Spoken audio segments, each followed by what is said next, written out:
Nawawala na ng ads yung aking mga vlog. Ang tagal-tagal kong pinaghirapan yun mga karambola, alam nyo yan.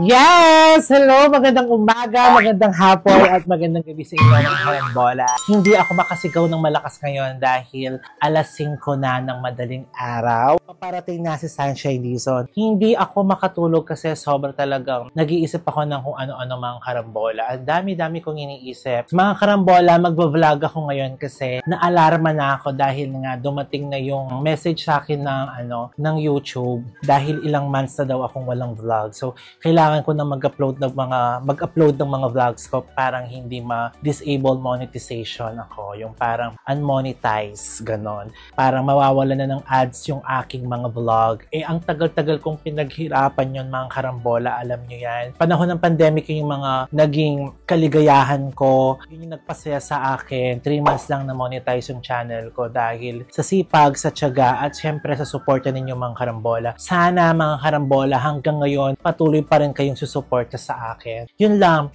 Gusto ko lang din mag-share sa inyo kaya nag-vlog ako ngayon. Heto kasi yung first vlog ko ngayong 2024. Gusto ko ngayong vlog ko, chika-chika lang, at meron lang akong gustong i-share sa inyo sa mga natutunan ko. Parang napabayaan ko kasi yung pag-vlog ko dahil na-busy din ako sa mga trabaho ko, sa paggawa ng mga gowns. Love na love ko yung pag-aayos ko, pero syempre mas love ko din yung yung pag-YouTube ko. Ngayon sa vlog ko to, gusto ko lang din i-share sa inyo na yung mga natutunan ko, yung mga plano ko din vlog. Siyempre mga karambola, mag-i-stay pa rin ako sa mga content ko na yung pag-share natin sa kapwa natin. Kasi sa pag-vlog natin ngayon, sa pagpili natin ng content, mas pipiliin ko yung content na pareho kaming naliligayahan, na masaya ako kasi may manonood sa akin, may views. Siyempre, sino ba naman ang vlogger na hindi masaya kapag maraming views yung vlog niya? Katatawanan, may mga pagtulong, may kalokohan, ganyan. Bakit hindi ko papiliin yung masaya na ako sa ginagawa ko at the same time, nakakatulong pa ako?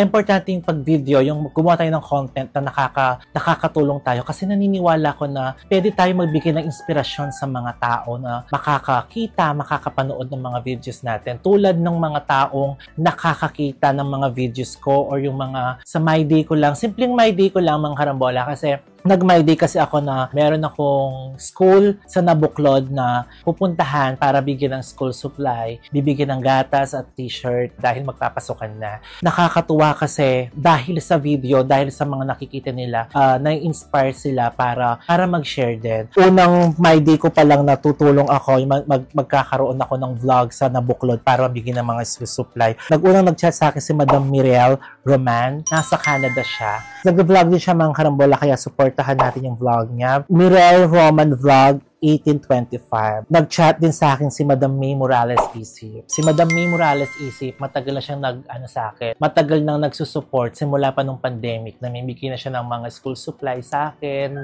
mga tulong para sa mga vlog ko hanggang ngayon, mga karambola. Alam mo yung mga tao na tumutulong sa akin na kusa, na walang hinihintay na kapalit. Buong puso nilang gustong tumulong talaga. May nag-chat sa akin, ayaw kasi ipa-mention yung pangalan. Pwede nala po ba din Hehehe. Tapos, sobra ko po kasi kabait. Buri ko po sanang sumawop dyang di takmong bage.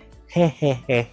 Ayalala ko po kanita ng ala ko pong pang-rent, pandaman nyo ko pong baro. Na-touch ako mga karambola. Yun yung sinasabi ko lagi na huwag tayong magdalawang isip na mag-share tayo sa kapwa natin. Kasi, alam mo yon, pag nag-share tayo ng nang hindi natin ine-expect na may kapalit, tulad noon, parang wala na akong kaalam-alam na ganun pala yung nangyari. Yung simpleng paraan lang na pinahiram ko siya ng damit, dala-dala niya yon, dala-dala niya sa puso niya. Kaya, nung time na nagkaroon siya, kaya naisip niya akong bigyan, na-appreciate ko lang kasi simpleng paraan lang ng pagtulong natin kapag napasaya natin yung kapwa natin, dadalhin nila yon hanggang nabubuhay sila hanggang naaalala nila. Ang tagal na ng panahon na yon, naalala ko na siya, ang tagal ng panahon, pero dalang-dala pa niya, kaya nung time na nakita niya na mamimigay ako, talagang taos-puso siyang nagbigay. Tapos yun mga karambola, kahit na nasa ibang bansa siya, nakapag-gumawa siya ng paraan para maibigay yung mga gatas.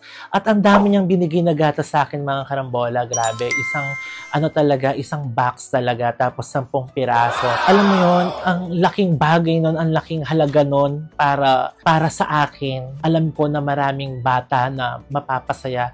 Simpleng regalo lang para sa kanya, pero sa akin sobrang laking regalo nun. Basta wag tayong magdalawang isip na tumulong kahit sa simpleng bagay lang, kasi pag napasaya natin yung mga tao, dadalhin talaga nila yon at buong buhay nila. Tapos yun, hindi natin inaasahan, di ba? Wag tayong pipili ng tutulungan natin, kasi yun lagi ko sinasabi na umiikot yung mundo. Hindi natin alam yung mga taong napasaya natin, biglang maging nurse, biglang maging doktor, biglang yayaman, tapos babalik sila sa atin. Heto pa ha, tapos meron pa nag-chat sa akin, napakagwapo, Mr. Arnel Peña Collis. Si Mr. Arnel Peña Collis, isa sa mga kaibigan ko, anak-anakan ko, na sobrang sweet sa akin. Sabi niya, mapasyal po kita this week. Bigay ko po yung Bear Brand po. Diba? Parang sarap sa feeling ng isang gwapong lalaki na willing talaga siya magbigay sa akin ng Bear Brand. Tapos yun, nagpasalamat ako sa kanya. Tapos sabi niya sa akin, yes po ma, tulungan ko po yung mama ko. Yung mama na sinasabi niya ako yon. Tulungan ko po yung mama ko kasi pag may gigs ako, lagi po siyang nandyan sa tabi ko, di ba? Napaka-sweet. Love you, sabi niya. So, thank you so much kay Arnel. At marami tayong mapapasya sa gatas na yan. Tapos ito, bago ako matulog, bago ako magpahinga mga karambola, meron naman si Kate Sunglao. Si Kate. Ano kasi ang pangalan ni Kate? Si Kate Saldana, yes. Nag-chat siya sa akin at willing din siyang tumulong sa vlogs ko. Sobrang saya ko dito sa sinabi niya. Kasi nagpasalamat ako sa kanya. Ang sabi niya, ika nga nag-start talaga Ken Patakal at may inspire kami mo to help also. Thank you so much.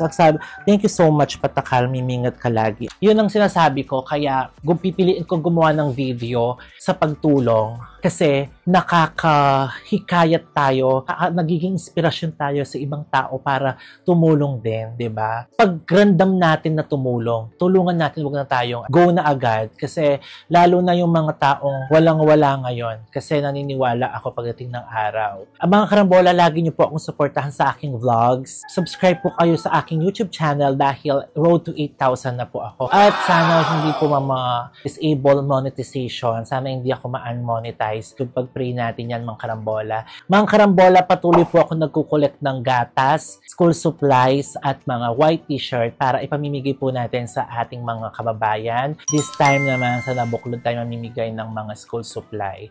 Tapos next na yung gatas. Kaya mga karambola, sa lahat po ng willing na tumulong din po sa vlog ko, sa mga projects ko, message nyo lang po ako sa aking Facebook. Ayan po ang aking Facebook, mga karambola. At follow nyo rin po ang aking page, Karambola. At syempre, subscribe po ay sa aking YouTube channel, Karamba Karamba, at sa aking TikTok, Karamba Karamba.